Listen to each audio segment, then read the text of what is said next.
মাল আছে 3 বছর খাইতে পারবো। এই কথা আবার শয়তানে শুনে লাইছে। শয়তানে গিয়া গুডাউনের মধ্যে আগুন লাগাই দিছে। আগুন লাগাইয়া 3 বছরের খাবার সব নষ্ট করে দিছে। চিন্তা করেন কি পরিমাণ খারাপ। আইয়ুব নবীর কাছে বলে, হযরত আপনি তো বলছিলেন যে 3 বছর আমরা যে কোনো ভাবে চলতে পারবো, গুডাউনে আগুন লাগিয়েছে, আমরার কি উপায় হবে? একের পর এক আইয়ুব নবীর উপরে মুসিবত শুরু হয়েছে, পরীক্ষা। হ্যাঁ যুবক বা, এই পৃথিবীতে আল্লাহ নবী রাসূলকে পরীক্ষার থেকে রেহাই দেয় নাই। আর তুমি আর আমি পরীক্ষা ছাড়া বাস করব? কথা কই না দেই। নবী রাসূলদের কোনো গুনাহ ছিল? কথা হয় না। আমাদের আকীদা হলো কোন নবী রাসূলের গুনাহ নাই, তারা নিষ্পাপ। নিষ্পাপ নবীদেরকে আমার মালিক পরীক্ষা করছে গো। পরীক্ষা ছাড়া আল্লাহ কাউকে ছেড়ে দেয় নাই। আইয়ুব নবীর উপরে একটার পর একটা পরীক্ষা শুরু হয়ে গেল। সমস্ত বেড়া বকরি শেষ, গোডাউন শেষ। এরপর আইয়ুব নবী বিন্দু পরিমাণ চেহারা কালা করে নাই। শয়তান চিন্তায় পড়ে গেছে, মালের উপর দিয়ে যুদ্ধ করলাম, আইয়ুব নবী তো চেহারা মলিন করে না। এবার শয়তান সিদ্ধান্ত নিছে জানের উপর দিয়ে অ্যাকশন চালাবো। আইয়ুব আলাইহিস সালামের 14টা ছেলে সন্তান ছিল। কতটা? বিবি ছিল 4টা, ছেলে সন্তান ছিল 14টা। একটা ঘরে বৈশাখ করতেছিল। শয়তান একটা দেয়ালে ধাক্কা মেরে সবগুলি সন্তানকে একসাথে মেরে ফেলাইছে। বলুন, আপনার সব ছেলে যদি মুহূর্তের ভিতরেই মারা যায়, আপনি সহ্য করতে পারবেন? কথা হয় না। আইয়ুব নবীর কাছে খবর আসছে, নবী গো আপনার 14টা সন্তান এই মুহূর্তে মারা গেছে। আইয়ুব নবী একটা সেকেন্ডের জন্য মন খারাপ করে নাই। আল্লাহর দিকে তাকায়া বলে, মালিক আমি আপনার উপরে সন্তুষ্ট, আপনার দেওয়া মাল আপনি নিয়ে গেছেন, আমার কোনো আফসোস নেই। শয়তান তো পাগলের মতো হয়ে গেছে, কোনো ভাবেই থামাইতে পারতেছে না। শেষে আইয়ুব নবীর শরীরের মধ্যে এক ধরনের বাতাস ছাড়ছে, যার কারণে শরীরের মধ্যে গুড়া গাড়ি বেরিয়েছে, বসন্তের মতো শরীরে বাহির হয়েছে। এখান থেকে পুষ জন্মা শরীরে পছন্দ ধরছে। 4জন বিবি ছিল। কয়জন? 4জন বিবির মধ্যে 3জন বিবি দুর্গন্ধ টিকতে না পেরে 3জন বিবি আইয়ুব নবীরে ছেড়ে চলে গেছে। এই জন্য অনেক বউগুলি হইল সুবিধাবাদী জিন্দাবাদ। বাস্তব না বাস্তব? জামাইয়ের যতদিন খামাই থাকে, টাকা যতদিন আছে ভালোবাসা ততদিন আছে। টাকা নাই তো ভালোবাসা জানালা দিয়া পালায়। সবার কথা বলি না, ইল্লা মাশাআল্লাহ এখনো ভালো মেয়েরা আছে না নাই? কিন্তু এমন মহিলা আছে, স্বামীর সুখের সময়ে তাকে, স্বামীর দুঃখের সময়ে তারে পাওয়া যায় না। আইয়ুব নবীর 4জন বিবির মধ্যে 3জন বিবি যখন দেখলো আইয়ুব নবীর চেহারা নষ্ট হয়ে গেছে, শরীরের মধ্যে দুর্গন্ধ, 3জন বিবি একে একে চলে গেল। একজন বিবি সাথে ছিল, তার নাম হলো বিবি রহিমা।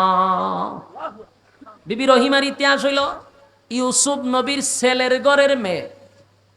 সুবহানাল্লাহ। আপনারা বাড়ি গিয়া হইবেন, আপনারা যেভাবে মুর্দা আমারে বসাইছেন একটা গুরুস্থানের মাঝখানে, আওয়াজ শুনেননি শেষ মাথা পর্যন্ত?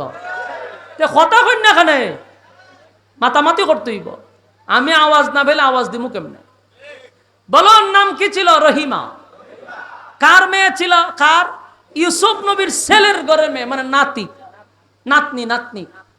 ইউসুফ নবী কেমন সুন্দর ছিল, পৃথিবীর অর্ধেক সুন্দর ইউসুফ নবীর আল্লাহ দিছে। ইউসুফ নবীর ছেলের ঘরের মেয়ে, মেয়েটা কেমন সুন্দর হবে? সুবহানাল্লাহ, সুবহানাল্লাহ।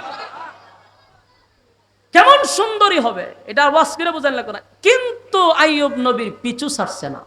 এজন্য একটা কথা আছে, জাতের মেয়ে কালো ভালো, নদীর পানি গুলাও ভালো। ওই যে পয়গাম্বরের বংশধর, এই জন্য স্বামী ছেড়ে গেছে না। কিন্তু বাকি 3জন দুর্গন্ধের কারণে স্বামী ছেড়ে গেছে গা। আইয়ুব নবী বলে, রহিমা একে একে তিনজন বিবি চলে যাওয়ার পরে তুমি কেন আমার পাশে বসে রইছ? তোমার নাকি কি দুর্গন্ধ লাগে না? তোমার কি কষ্ট লাগে না? তোমার কি বিরক্ত লাগে না?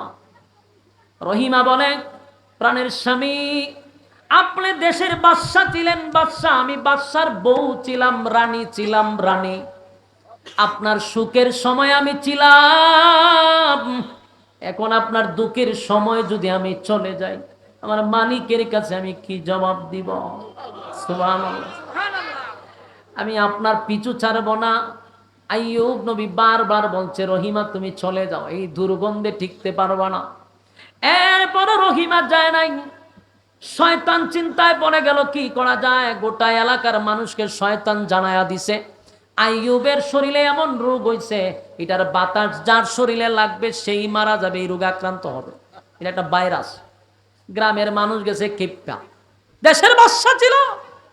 গ্রামের মানুষ কয়, আইয়ুব নবী আপনি গ্রামে থাকতে পারবেন না, কারণ আপনার শরীরে যে রোগ হইছে এটার ভাইরাস পুরো গ্রামে ছড়াইব। রহিমাকে এসে বলে, রহিমা তোমার স্বামীকে নিয়ে আগামীকালকে গ্রাম ছাড়তে হবে, যদি তুমি না ছাড়ো তোমার স্বামীকে জিন্দা কবর দিব, তোমার সাথে খারাপ আচরণ করব। নাউজুবিল্লাহ। কত বড় কথা। রহিমার চোখ দিয়া পানি পড়ে। স্বামীরে লইয়া কোথায় যাবে রে? মহিলা মানুষ স্বামীরে লইয়া কোথায় যাবে? সারা রাত রহিমা ঘুমায় নাই। সকালবেলা আমার স্বামীরে যদি তারা আঘাত করে, আমার ইজ্জত নিয়ে যদি টানাটানি করে, তাই মহিলা মানুষ স্বামীরে চাদরের মধ্যে বসাইয়া দুই বাজু বেঁধে কাঁধের মধ্যে ঝুলাইয়া তারপরে সামনের দিকে রওনা দিছে। একবার চিন্তা করুন, একজন পুরুষ মানুষকে যত শক্তিশালী মহিলাই হোক, পুরুষের শক্তির থেকে তার বেশি না, কিন্তু মহিলা হইয়া স্বামীরে চাদর দিয়া পেছাইয়া কাঁধে নিয়া সামনের দিকে হাঁটতেছে। এক গ্রাম সাইরা আরেক গ্রামে গেল, সেখানেও স্থান দেয় নাই, অন্যথায় একটা জঙ্গলে গিয়া আশ্রয় নিছে। জঙ্গলে যাওয়ার পরে রহিমা যে কিছু নিয়ে আসছিল সব খাওয়া, সেজন খাবে কি, ফেডে কি দা, স্বামী খাবে কি, কেউ খাবার দেয় না। রহিমা নিজে মানুষের বাড়িতে গিয়া ছদ্মবেশে মানুষের ঘরে গিয়া কাজ করে।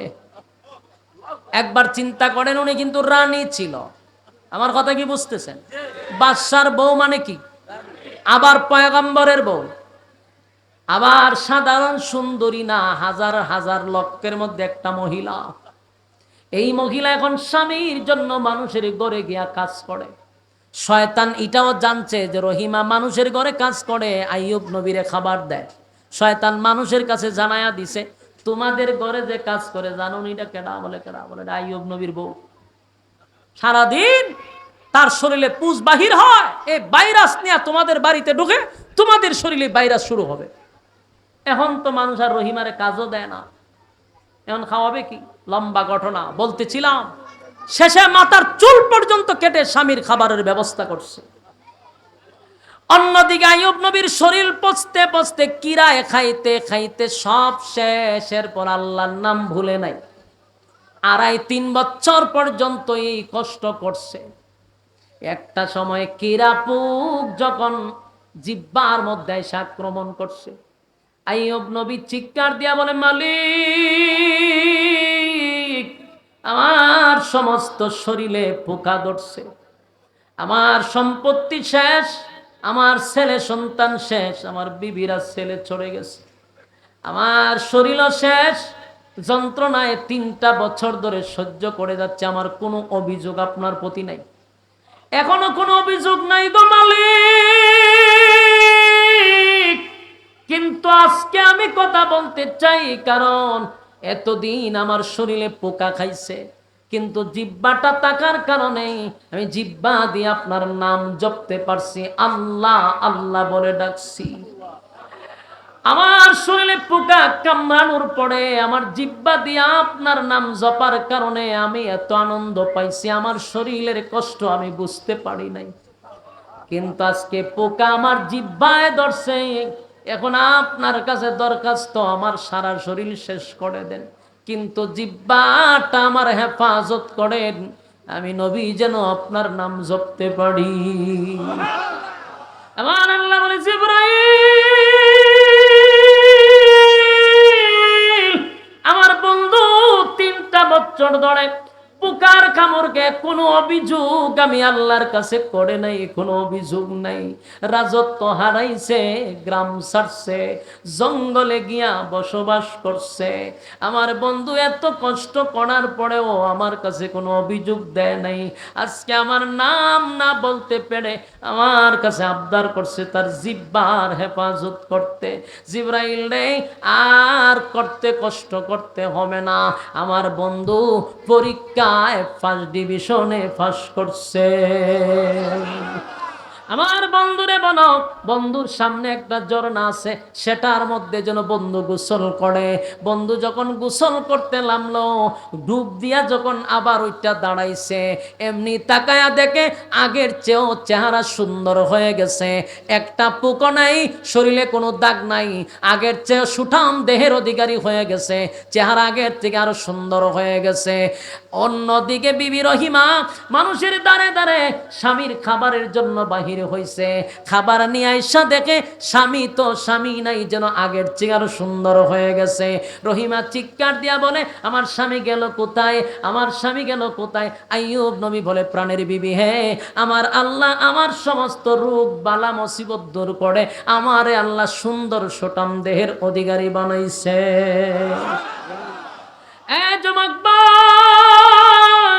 তাহলে নবী রাসূলদেরকে আল্লাহ পরীক্ষার থেকে বাদ দেয় নাই, পরীক্ষার থেকে বাদ দেয় নাই, সব নবীদেরকে পরীক্ষা করছে। খলিলুল্লাহ মানে আল্লাহর বন্ধু ইব্রাহিম খলিলুল্লাহরে আগুনে ফালাইয়াও পরীক্ষা করছে। যেই মাত্র নমরুদ আগুনে ফালাবে, এমনি বিভিন্ন ফেরেশতারা এসে বলছে, ইব্রাহিম আমার কাছে সাহায্য চান, আমি আপনাকে বাঁচাবো। জিবরাইল বলেন, এই ইব্রাহিম, তুমি আমাকে বলো, আমি আগুন বন্ধ করে দিব, আমি তোমাকে বাঁচাবো। সবাই যখন চতুর্দিক থেকে আওয়াজ দিতেছে, আমার কাছে বলো।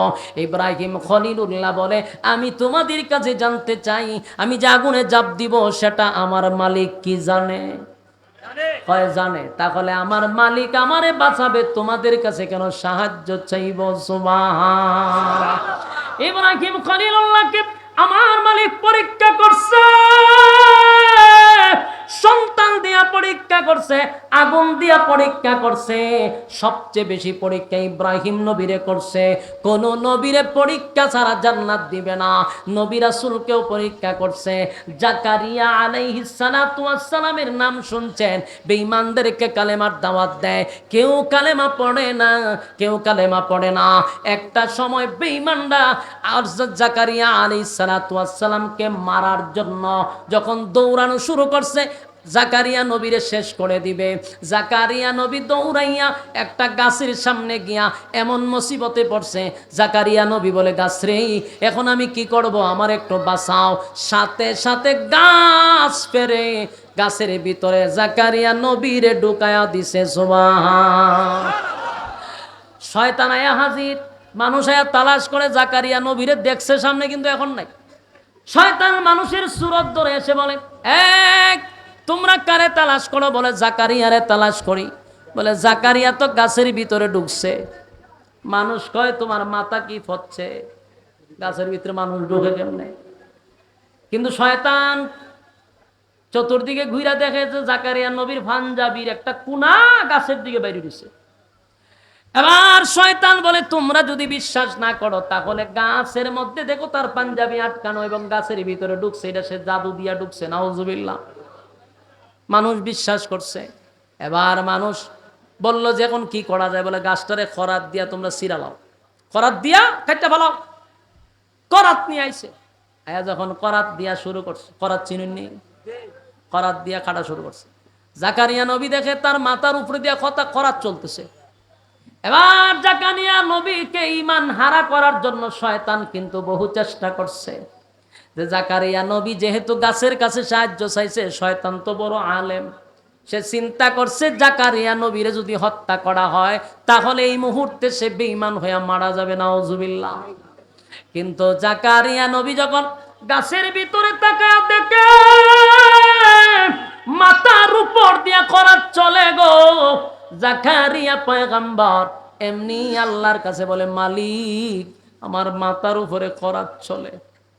আল্লাহ তখন ডাক দিয়া বলে, জাকারিয়া রে, গাছের কাছে সাহায্য না চাইয়া যদি আমি আল্লাহর কাছে চাইতি, আমি তোরে বাঁচাইতাম। কিন্তু তুই যেহেতু গাছের কাছে সাহায্য চাইছস, আবার এই মুহূর্তে আমি আল্লাহরে স্মরণ করছ, তাহলে এখন চুপ করে দাঁড়ায়া থাকবা, মাথার উপর দিয়া করাত চলবে। একটা উফ শব্দ যদি করো, তাহলে ওয়াদা দিলাম নবুয়ত ছিনায়া নিভ। সাউন্ড করতে পারবি না পয়গম্বরের ব্যাপারে। আল্লাহ একটা শব্দ করবা না, করাত চলতেছে তো মাথা দিয়ে চলতে থাক, কারণ তুমি গাছের কাছে সাহায্য চাইছো। আবার আমি আল্লাহর শরণাপন্ন যেহেতু হয়েই গেছ, এখন চুপ থাকো। যদি উফ করো, নবুয়ত ছিনায় নিব। জাকারিয়া নবীর কিছু করার নাই, কারণ নবুয়ত চিনাই নিবে আল্লাহ। এখন শেষ পর্যন্ত ওই মাথার উপর দিয়া করাত দিছে চালাইয়া, একে একে পুরা শরীর দুই ভাগ করছে, কিন্তু উপ শব্দটাও করছে না। সুবহানাল্লাহ। বাড়ির গিয়ে কইও, আপনারা খুব ব্যস্ত, একসাথে দরজা লাগাইয়া বউ ফুলাফান লইয়া এবারে সব সুবহানাল্লাহ একসাথে কই নেবেন। কথাগুলো একটু মনোযোগ দিয়ে শুনেন। বলুন, পরীক্ষা কি নবী রাসূলরা বাদ দিছে? কথা হয় না। নবী রাসূলকেও পরীক্ষার থেকে আল্লাহ বাদ পড়ায় নাই। তাহলে তুমি আর আমি যেই পরীক্ষার হলে আছি, আমাদের ইমানের বহু পরীক্ষা হবে, যেই কারণে আমাদের ইমান চলে যেতে পারে। ওই ব্যাপারে সজাগ থাকার দরকার আছে না নাই? কথা কই না। খালি ইমান কি খালি অন্য কারণেই যা না, আল্লাহ পরীক্ষা করে তোমার ইমান কতটুকু শক্ত, সেটা পরীক্ষার জন্য আল্লাহ বিভিন্ন ভাবে তোমার উপরে মুসিবত আনবে। মুসিবতে ধৈর্য ধারণ করা ইমানই পরীক্ষা। কথা হয় না? আমরা দেশে তখন কুলাকুলি করলে বলে ইমান জাগা, কুলাকুলি করলে বুঝেন নাই মনে কথা। বাংলাদেশের একজন স্কলার, সুনামধন্য একজন স্কলার, হাজারো লক্ষ যুবক যার জন্য পাগল, অসংখ্য যুবকের আইডল, বাংলাদেশের একজন উজ্জ্বল নক্ষত্র, যাকে অসংখ্য মানুষ ফলো করে, যার বয়ান শোনার জন্য লক্ষ লক্ষ মানুষের সমাগম হয়। আমাদের বাংলাদেশের গর্ব আল্লামা মিজানুর রহমান আল আজহারি সাহেব। উনি কিছুদিন আগে বাংলাদেশে আসছে, এখনো আসছে, এটা জানেননি আপনারা? বাংলাদেশে আসছে, আসার পরে উনি হয়তো বা সিদ্ধান্ত নিছে মনে মনে যে আলেম ওলামাদেরকে নিয়ে একটা টেবিলে বসি, আমরা কিছু পরামর্শ করি কিভাবে আলেমদেরকে একটা দস্তরখানায় বসানো যায়। এই ফিকির করে উনি একটা বৈঠক করলো। সেখানে আমাদের চরমনের বায়ারও ছিল, খেলাফতের বায়ারও ছিল, জমিয়তের বায়ারও ছিল, যত ইসলামিক দল আছে সবাইকে একটা জায়গায় একত্রিত করছে। এর মধ্যে চট্টগ্রামের দুইজন ব্যক্তি ছিল। কথা কন। একজনের নাম হলো হাসান আল আজহারি, আর একজনের নাম কি তাও মোস্তফা আল আজহারি। দুজনই আজহার বিশ্ববিদ্যালয়ে পড়ছে, বাকিটা আমি জানি না। এই দুইজনকেও তারা ইনভাইট করছে। কত উদার হলে, কথা বুঝতেছেন আমার, কতটুকু উদার হলে তাদেরকেও দাওয়াত দিয়ে আনছে। অথচ তাদের কোনো প্রোগ্রামে আজ পর্যন্ত আমাদের গণারা কাউকে দাওয়াত দিয়ে নিছে কিনা আমার জানা নাই। কিন্তু আজহারি সাহেবের উদার মন, উনি তাদেরকেও দাওয়াত দিয়ে আনছে, একই দস্তরখানায় বসাইছে, কুলাকুলি করছে, অন্তর দিয়া মহব্বত দিছে, খাওয়াইছে। এখান থেকে যাওয়ার পরে এখন এরা মাইকের সামনে তওবা করে, হয় আমরা ইমান গেছে গা, আবার নতুন করে কালেমা পড়তেছে। এদের কিছু গুরু আছে, এরা ফতোয়া দিছে, এরা বলে ইমান গেছে গা। এই যে দুইটা লোক, আমি এদেরকে খুব ভালো জানতাম, ভালোবাসতাম, যে শিক্ষিত পোলাপান, ওই অন্যটির মতো জট মর্দে লাগায় লারা ছাড়া দেয়, এটির মতো না। এরা কিন্তু কথাগুলি অনেক ভালো লাগে এবং যুবকরা তাদেরকেও মহব্বত করে। স্মার্ট ছেলে, এখনকার যে প্রেক্ষাপট নিয়েও কথা বলতো। হুমায়ুন কাদি এদের গুরুর ওই যে প্রত্যেকের মূল কিন্তু একটা জায়গায়, মূলে কিন্তু টানে মানুষকে। কথা হয় না? ওই এদের বড় বড় যে গুরু কতটা আছে, এরা ফতোয়া দিছে যে আজহারি সাহেবের সাথে কুলাকুলি করার কারণে ইমান গেছে গা। বিষয়টা আমি বলার প্রয়োজন মনে করছি, এই জন্য বলতেছি, জানার দরকার আছে আপনাদের।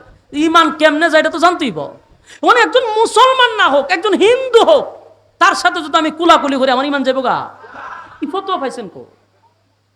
ফরেন কি আমি বুঝতে পাইতেছি না। আর আজীবন তো বাপ দাদার গিচ্ছা পড়েন, আপনারা কি কিতাব পড়েন?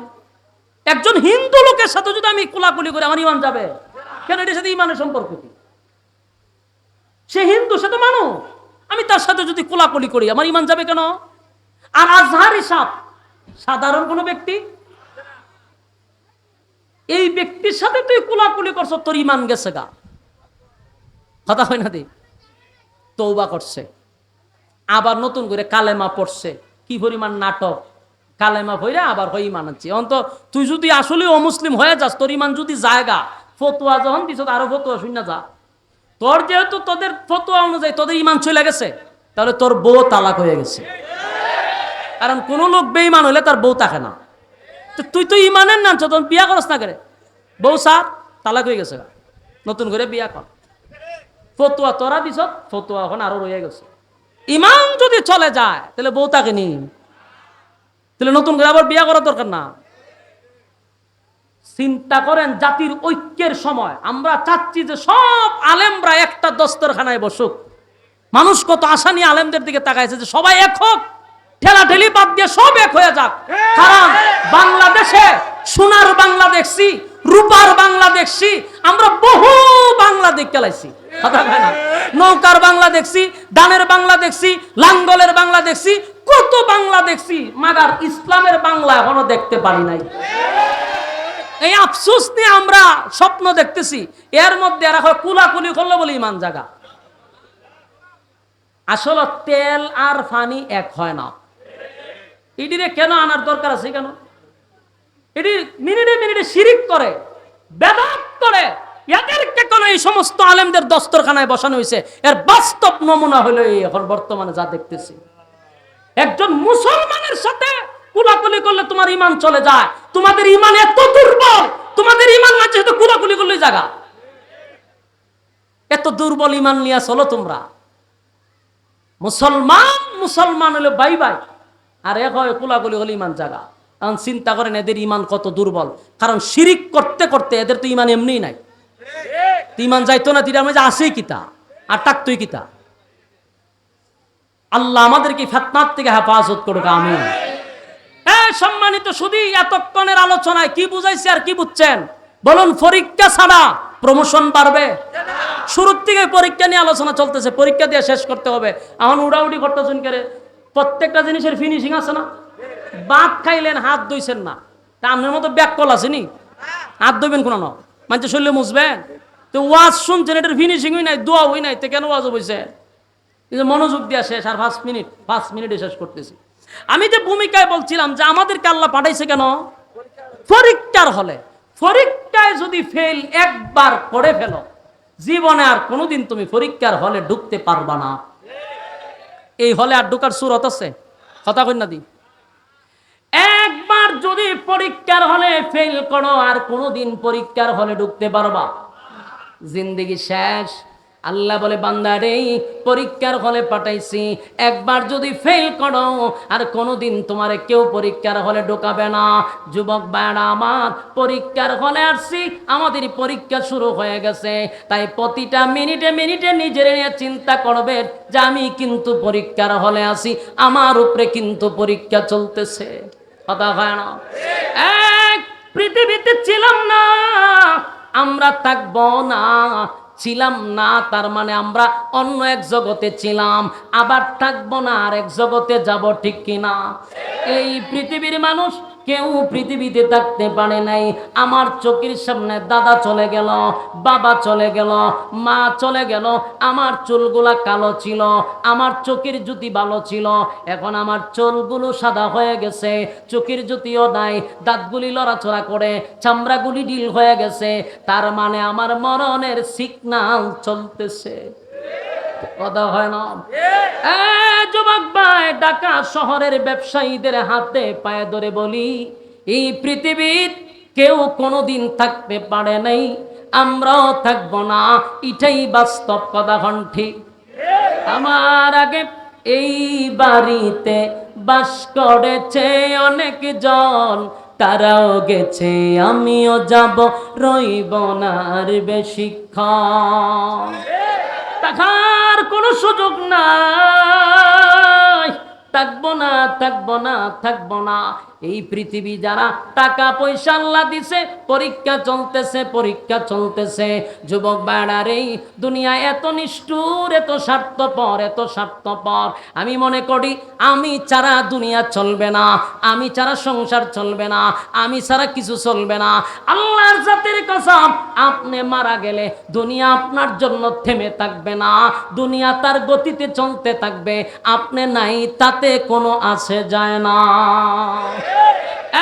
এক ফ্যামিলির জন্য রাত দিন অক্লান্ত পরিশ্রম করে, রাতকে দিন করে, এত টাকা উপার্জন করে, আপনি দিনকে দিন শুধু দুনিয়া দুনিয়া দুনিয়া দুনিয়া।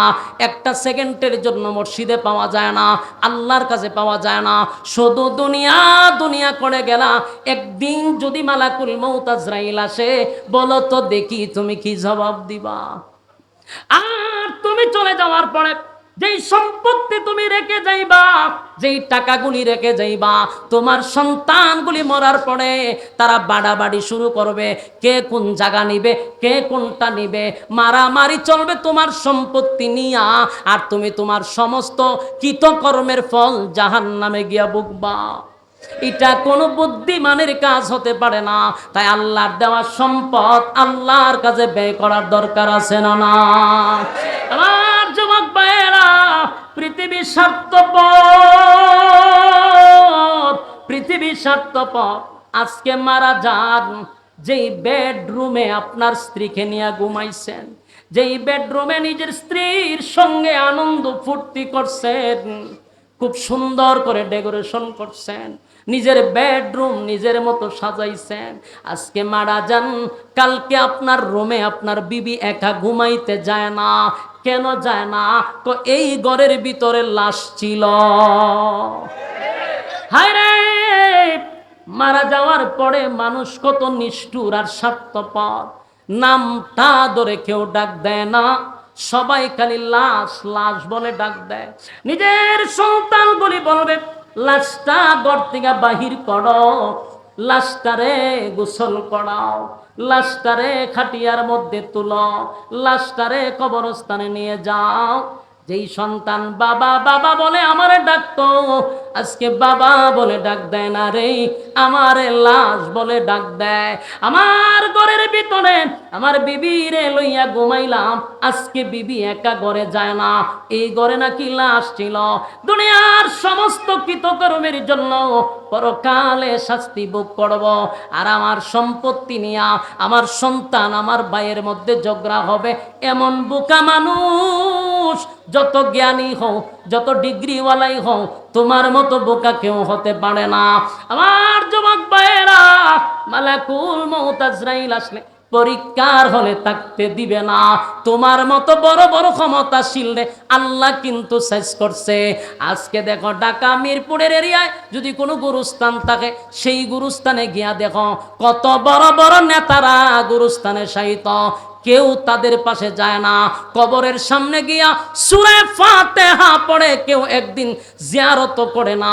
ওই মানুষগুলা কবরে তাইকা তাইকা বলে, কবির ভাষায় বলে, আমি একটা মানুষ ছিলাম, আমার একটা নাম ছিল, সবার মতো আমার দেহে রক্ত পানি ঘাম ছিল।